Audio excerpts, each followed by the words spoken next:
Hello and welcome.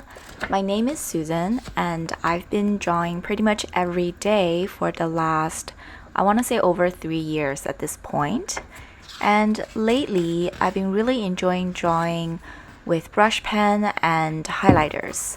So in today's video, I thought I would share with you what I've been using, why I like them, and kind of like the general step-by-step drawing process that I go through every day. In the last few weeks, I introduced some highlighters into my daily routine, and they are the Zebra Mild Liner. They call it Mild Ink, and they have dual tip. The two colors I've been using are Coral Pink and Cyan, which is just like a nice blue color. And I've been using essentially the pink one or the coral pink as a initial sketch. So what I use it for is, as you can see, I usually spend the first 3 minutes or so just sketching out what I see. And I'm using very gestural, loosely held strokes. And a lot of times they're incorrect, right? So because they're so rough, I don't really care how I start essentially. And because it's using a very light shade, I know that I can go over them and just correct my mistakes if I do make mistakes, as long as it's not too terrible. In fact, sometimes I do make very terrible mistakes in the initial sketch, but it's okay. You move on and you don't have to feel so, what's the word I'm looking for? You don't have to feel so constrained to the fact that you're using a pen and there's no correction. I would say just go with the flow, and if you do make a mistake, then you make a mistake. It's okay. You can move on from that. It's not the end of the world. And just like what I'm doing here, how I'm drawing the mouth, clearly the lines are inaccurate, but that's okay. And I think for this one, I had a rough start. I don't think I had a very nice initial sketch.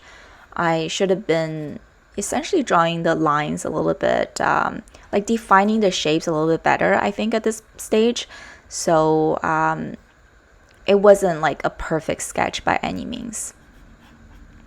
And the reason I think I started using these highlighters is just because, well, I ran out of ink on all of my Faber-Castell pens. So I needed to just have a different mid-tone and initial sketching tone. I didn't want to move on to using acrylic markers, and I also didn't really have a suitable color that I wanted to use from my Tombow brush pen series. So I started using these highlighters, and I picked them up. Again, they were from a set, and I think I just picked them up from my local store. You can find these pretty much everywhere in North America, I believe. It's not a really difficult brand to get into, and they're pretty cheap. I think for a pack of 5 or 6, they were about $10. I live in Canada again, so it's, if you live in the US, it's a bit less. And if you're elsewhere, I don't know how readily available these will be for you. But I think any highlighter will do. The other reason why I like using highlighters is just because I find there's two properties I really like. One, they don't really bleed through because the ink that they have is not too it's not too runny, right? Like the ink that from a highlighter, it does not bleed into the next page. In fact, it doesn't even need, even if you use paper that's less quality compared to the paper I'm using right now in this sketchbook. The sketchbook I use is Talens Art Creation. I've been using this pretty much religiously for the past 3-4 years, and I've gone through probably about 10 sketchbooks at this point. Anywho, back to the highlighters. So number one, they don't bleed through. I really like that. Number two, I find that the highlighters have this unique property where the more you layer on, it doesn't necessarily mean the darker it gets. In fact, I think the more you layer on, the more saturated the color becomes. And also, you could achieve that watercolor effect with these markers, because if you layer a warm and a cool tone, which I'm using in this case, you kind of get this deeper color, right? It's almost like a purple or gray color in this sense. So I kind of like that because when you layer them together, it creates this deeper shadow tone. So the two markers on their own, they have different vibrancy and different kind of shading. So you could create essentially different effects using them, which I like to do a lot. I like to use this coral pink as essentially the skin tone, and then this blue color as a deeper skin tone or sometimes shadow in the lighter shadow areas. And then I layer the two of them together to create a deeper shadow tone, which I find to be pretty good. And then in this sense, in the stage that I'm in right now, I am essentially going back in with this cyan color highlighter to redefine the initial sketch, right? Because as I mentioned earlier, the initial sketch wasn't too accurate. So I'm essentially using this cyan color to go back in and redefine some of those lines and correct some of the earlier mistakes that I made. Again, I want to really stress, do not be afraid to draw with a pen because it really practices your ability to observe and go back in and just correct your lines, because don't be afraid to make a mistake, even if you're sketching with a pen. It's part of the process. It's going to help you become a better artist for sure. Yeah, definitely trust the process. If you want to consider drawing broken down into stages, I would say I am in the second stage right now, which is going over to really figuring out what the correct lines are. So initial sketch and going back in with the secondary sketch. And then now I am moving on to essentially the third stage, which is defining shapes. Whether you are a beginner or a seasoned artist, you have to agree with me that the ability to identify shapes is quite important in everyday life, because we don't live in a two-dimensional world. Of course, there are lines that we observe of the world, but more importantly, things are made up of shapes, right? So if we observe this reference photo, on this model's face, there are multiple shapes that we can identify, right? There's this clear shadow region on her cheek and moving down throughout her neck, right? There's such a obvious shape that we can identify and cover up. So what I'm doing in this stage, which I lost count, are we in stage 3? Yeah, let's call it stage 3.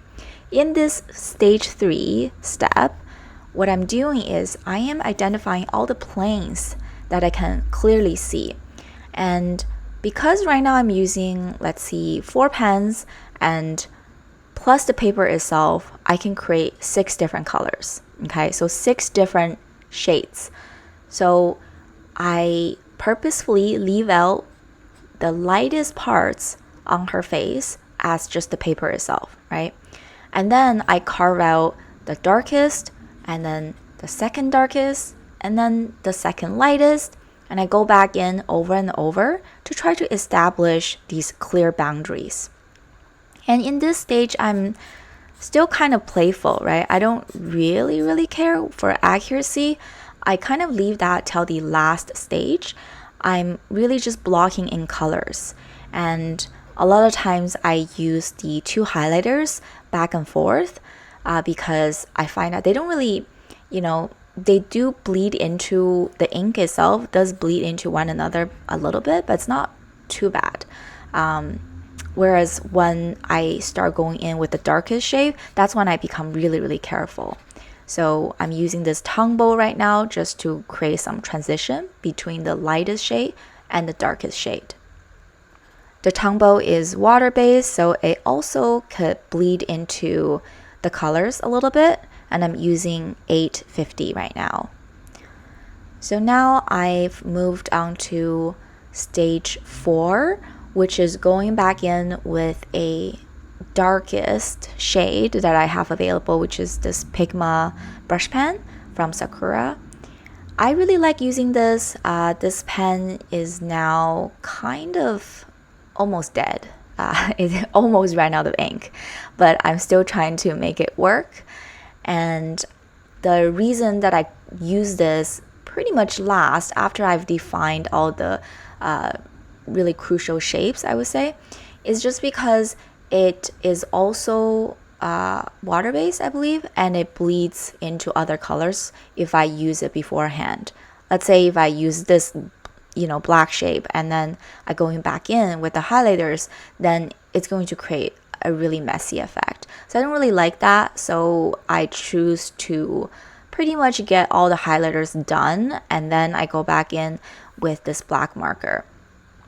And you can also kind of consider this black marker as the third sketch. So I've done the initial sketch with the coral pink, which was not very good, and then I go back in with the blue or cyan color to correct my mistakes, and then now I get a third try. So you know what I mean? You don't have to be afraid to make mistakes when sketching with a pen. So yeah, now I go back in and I really observe the important areas on her face, where the shadows are, and I create the emphasis using this black marker. And I've shared my love for using brush pens over and over before on this channel. I really like using brush pens, and I just think they are super versatile. I can create really thin lines, or I could lay it flat, or just apply a little bit more pressure onto the paper and then create these thick shapes. I just really enjoy using them. I think I will definitely repurchase this Sakura PIGMA brush pen. I really like using it. I do actually have another one. I think I bought a pack of 2, so I'm not too worried about the fact that this one ran out of color. The only thing I don't like about this pen is I do have the habit of essentially take off the tip of the cap and then just put it at the back. And what I'm finding with this pen in particular is that the cap always have ink residue inside, and when I put it at the back, it leaves a lot of ink behind. And then I never noticed it in the beginning, and I just end up creating these like messy blobs and stains on my hand, and then I touch the paper and it just gets everywhere. So in actually a lot of my previous drawings, I ended up just smudging that ink everywhere. Really hated it, so I put some tape at the back of this marker just to remind me to not put the cap on it. But even after I did that, I still forgot, and I still put the cap back on, and it even stained the little paper tape that I put on the back of the pen. But I feel like now I finally learned my lesson, and I stopped putting the cap on the back, and I just leave it on my desk somewhere. But it came at a cost. It came at the cost of a lot of messy drawings. So because this pen right now is almost drying out, I actually use it to my advantage. I kind of, as you can see here, I'm using it to create some nice gradient because it's almost out of ink. I'm able to do that. So yeah, I'm creating some nice transitions using the fact that this pen is almost out of ink. Now for every drawing I make, because I only have 20 minutes, 20 minutes is a choice. It's not that I only have 20 minutes. For sure, I could, make it longer, but I've kind of made it a habit to stick to 20 minutes because I really feel like that's a manageable amount of time for me to carve out on a daily basis to devote to drawing practice. And because of that, because I have this constraint that I set upon myself, I have to make decisions on what are the areas that I really want to focus on. And I almost always focus on kind of this triangle region in the middle of the face, right? So that's 2 eyes, nose, and mouth. Pretty much every single drawing, I focus on this central region. But this reference photo does have a really interesting accessory, which is her hair, right? It's wrapped up in this really beautiful fabric. There's probably a special name for it. I'm sorry, I don't know. But I find it really nice looking, and I do want to give it a little bit of emphasis, which is why I started with it, didn't do a perfect sketch of it, and I went back in with this black marker. So I think it's important to capture it because I think it is really unique to this reference photo, which is why I decided to go back in and just to create that silhouette and create this emphasis. But a lot of times you'll see that in most of my drawings, I make the decision to just omit a lot of details. Even in this one, I would say there are details that I simply omit because I don't think it's quite important to capture and spend the time to capture it. I most often for portrait studies don't spend a lot of time on the ear either, and I almost always leave out earrings if there are any.